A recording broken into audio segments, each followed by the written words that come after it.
están? Hoy vamos a desarrollar algo acerca de lo que es la doctrina social de la Iglesia, ¿sí? Nosotros en esta peli que estamos mirando vemos diferentes realidades sociales y también diferentes actitudes ante esas realidades a partir de la fe. Y con esto tiene que ver lo que es la doctrina social de la Iglesia, ¿sí? Es un conocimiento iluminado por la fe, ¿sí? La fuente de la doctrina, es decir, de la enseñanza social de la Iglesia, es el Evangelio, que en los distintos momentos de la historia va iluminando las realidades sociales. Entonces, la Iglesia es la que formula estas enseñanzas y a la vez la Iglesia es la que las tiene que vivir, ¿sí? Son enseñanzas destinadas a que los cristianos puedan vivir más conforme al Evangelio, sus realidades sociales, y también para defender la dignidad del hombre y también la vivencia de la fe cuando esta es amenazada, ¿sí? Cuando la Iglesia ve que hay distintas estructuras sociales o sistemas o postulados o doctrinas que van en contra de la dignidad de la persona, la Iglesia se proclama oficialmente a través de sus pastores, que son los obispos, el Papa y los obispos, ¿sí? El Papa es el obispo de Roma, pero es el sucesor de Pedro, ¿sí? Estas enseñanzas las va formulando la Iglesia y son para que pueda desarrollarse la vida del hombre de una manera más digna, ¿sí? Esto en realidad, si bien la vida de fe a lo largo de todos estos años, bueno, ayer celebrábamos Pentecostés, que es el surgimiento de la Iglesia gracias a la acción del Espíritu Santo que lo lleva a los cristianos a anunciar el Evangelio a todo el mundo, ¿sí? Y a lo largo de todo este tiempo siempre ha habido diferentes realidades que son desafiantes, ¿no? Y que el Evangelio va transformando, ¿sí? Cuando surge la doctrina social de la Iglesia como cuerpo de enseñanzas así formalmente referidas a la sociedad, surge con el Papa León XIII, cuando se da en el mundo por el año 1800 el cambio de vida en el mundo por la revolución industrial, porque se cambia el sistema del trabajo, ¿sí? Él empieza a enseñar tratando de defender la dignidad de los trabajadores, porque ¿qué pasaba? Un dueño de la fábrica tenía un montón de empleados y el único criterio era el ganar más, ¿no es cierto? Y los empleados eran simplemente tratados como empleados, los trabajadores, ¿no es cierto?, sin ningún tipo de cuidado de sus derechos como persona y como si fueran una mercancía más, ¿sí? Solía pasar eso, ¿no? Ustedes saben que había mucha explotación. Bueno, entonces la Iglesia se empieza a ocupar de defender esos derechos y recomienda la formación de los sindicatos, denuncia estas condiciones indignas de trabajo que tenían los obreros de la industria y también pidiendo por el salario digno, por la seguridad en el trabajo, la atención de la salud, todas las cosas que ahora para nosotros son obvias, ¿sí? Pero que en un momento no existían, ¿sí? Porque antes de la revolución industrial cada uno era trabajador por su cuenta, vamos a decir, era otro el sistema, ¿sí? Si bien siempre hubo jefes y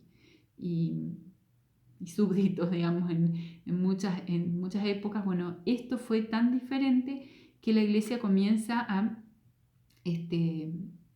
dar este tipo de enseñanzas, ¿sí? Con la encíclica Rerum Novarum en 1891, el Papa empieza a hacer tomar conciencia de todas estas realidades. Así como nosotros leíamos el otro día, hace unas clases atrás, la carta donde el Papa Francisco analiza la realidad del mundo frente al problema ambiental, el cuidado de la naturaleza, toda la cantidad de situaciones dramáticas que se viven y que el hombre tiene que reaccionar y tomar conciencia y cambiar. Bueno, lo mismo con respecto al trabajo y a la dignidad de las personas en ese tiempo, ¿sí? ¿Cuáles son los principios de la doctrina social de la Iglesia?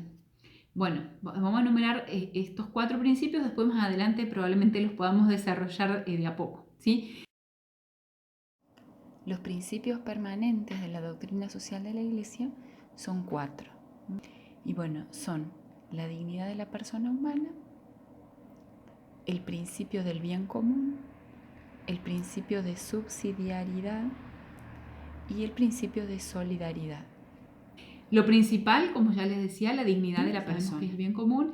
Después está el principio de la subsidiariedad y la solidaridad, ¿sí? Este principio afirma que lo que un individuo puede por sí mismo y por sus fuerzas realizar no debe ser suplantado por una instancia superior, es decir, otra institución, por ejemplo, una institución. Así que una estructura social no debe interferir ni asumir las competencias de una estructura de orden inferior. Solamente debe actuar de manera subsidiaria o de manera secundaria, es decir, ayudando, donde el individuo o las instituciones pequeñas se ven superadas en sus tareas, ¿sí?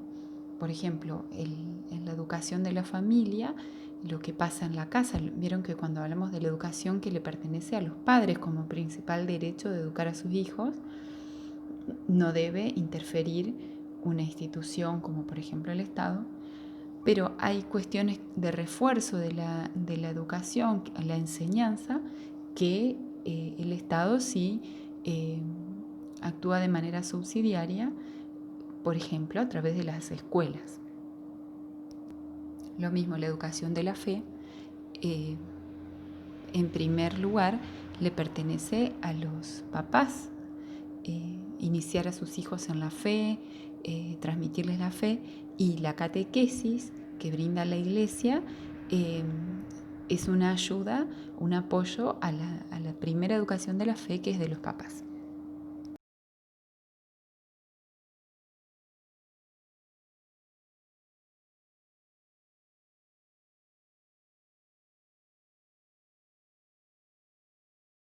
Bueno, después lo vamos a esto a desarrollar. Ahora, nosotros estamos mirando ahora una peli donde hay un personaje que es Carol, que en muchas ocasiones, desde su mismo compromiso con el Evangelio o desde su misma fe, también interviene, va dando una voz, una palabra, realizando acciones, ¿sí? ¿Por qué? Porque también esta enseñanza social de la Iglesia está para que nosotros la vivamos. Nosotros veíamos ahí, por ejemplo, la importancia de la defensa de la cultura, ahí en la película digo, ¿no? Cómo un pueblo es arrasado en su cultura, es menospreciado, no un pueblo, muchos, ¿sí? Como que menospreciados en su dignidad de ser humano para empezar, y después en todo lo que tenga que ver con su cultura, ¿sí? Y en ese sentido se va descubriendo mucho la miseria de la humanidad, ¿no es cierto? Cómo el hombre puede enceguecerse tanto por ideologías, ¿sí? Que lo apartan de la verdad y que lo apartan de lo que lo hace realmente humano al hombre, ¿sí? Entonces, también la Iglesia, cuando existen ese tipo de ideologías que son dañinas, que las consecuencias de esa ideología llevan a atentar contra la persona, ¿sí? También se proclama mediante sus enseñanzas en la doctrina social. Es sobre todo una enseñanza de tipo teológico, es decir, que tiene su origen en Dios. Lo que sería la teología es el estudio de Dios, ¿sí? Analizando el Evangelio se encuentran las consecuencias prácticas, ¿no? Y pertenece sobre todo a la teología moral, es decir, al obrar del cristiano y al obrar del hombre, ¿sí? Entonces, la Iglesia expresa un juicio moral sobre las cuestiones económicas o sociales cuando éstas atentan contra la dignidad de los derechos fundamentales de las personas y también contra la salvación de las almas, ¿sí? Porque a veces esto, que son, como yo decía, las ideologías, hacen que las personas se embarquen en cuestiones tremendas, como por ejemplo veíamos el tema de la guerra, ¿sí? Nosotros lo vemos así como algo, qué lejano la guerra, bueno, pero ese tipo de mentalidades se vuelven a repetir en el tiempo, ¿no es cierto? con distintos nombres. Si ustedes llegaron hay una parte de la película esta donde hay un personaje que lo dice: si no triunfa el amor, los nazis volverán, pero con otro nombre. Y bueno, la Iglesia, por eso, con respecto a las ideologías, bueno, la Iglesia propone principios de reflexión, extrae criterios de juicio, da orientaciones para la acción, ¿sí? Y yo le quiero leer acá algunas palabras que están en el catecismo, podrían buscar ustedes, pero que están dadas por el que fue después el Papa Juan Pablo II, que ustedes están conociendo a través de esta película, ¿sí? Dice así: todo sistema según el cual las relaciones sociales deben estar determinadas enteramente por los factores económicos resulta contrario a la naturaleza de la persona humana y de sus actos, ¿sí? Como que todo lo que importa o el criterio es lo económico, ya está menoscabando a la persona, ¿sí? Cuando surgieron los nazis, si ustedes capaz que ya lo estudiaron en historia, no es que se impusieron de una, sino que primero convencieron a la gente como un partido político para que los votaran, y tenían como el echarle la culpa de todo su problema económico a esas minorías que eran los judíos, los gitanos, etcétera, gente que estaba en Alemania, como que sobre todo entraron por el tema económico, ¿sí? Que iban a levantar la nación. Después empezaron a llevar al extremo sus principios discriminatorios, y bueno, y sabemos en qué terminó, ¿no? De diferentes maneras la Iglesia ha ido rechazando ideologías que van promoviendo distintas actitudes en las personas que no son conformes a la dignidad del hombre. Nos dice el catecismo que la Iglesia ha rechazado las ideologías totalitarias y ateas asociadas en los tiempos modernos al comunismo y al socialismo.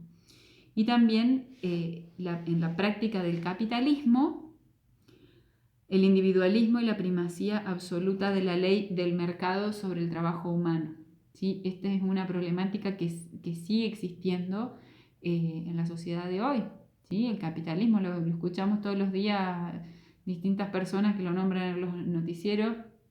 Es decir, es un sistema económico que para lograr mayor rédito económico no tiene en cuenta las personas individuales que están involucradas en ese sistema de producción o de trabajo, ¿sí? Es decir, la primacía absoluta de la ley del mercado, es decir, de la oferta y la demanda, sobre el trabajo humano, ¿sí?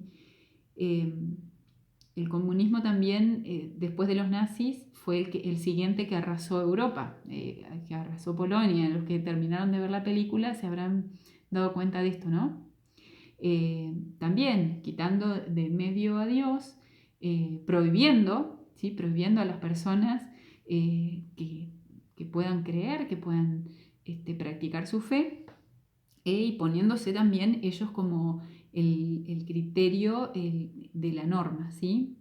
Y bueno, también el comunismo es para analizarlo bastante más en detalle, ¿no es cierto? Pero sobre todo es como que no importan las individualidades en la sociedad, sino la masa de todos juntos, ¿sí? No es un bien común, sino es como que una uniformidad donde no se da lugar para la libertad, ¿sí? Está todo impuesto desde arriba, desde el Estado. Bueno, por eso este tipo de enseñanzas las ha dado también muy fuertemente Juan Pablo II, que es alguien que lo vivió en carne propia todo eso, a todo el impacto, a todo lo que es padecer estos atropellos a la dignidad de la persona, lo vivió en su vida de laico, de sacerdote, también de obispo, después cuando fue obispo en Polonia. Bueno, lo vamos a seguir viendo en la película. Yo después les voy a mandar algunos puntitos para leer, pero vamos a seguir mirando la peli. Bueno.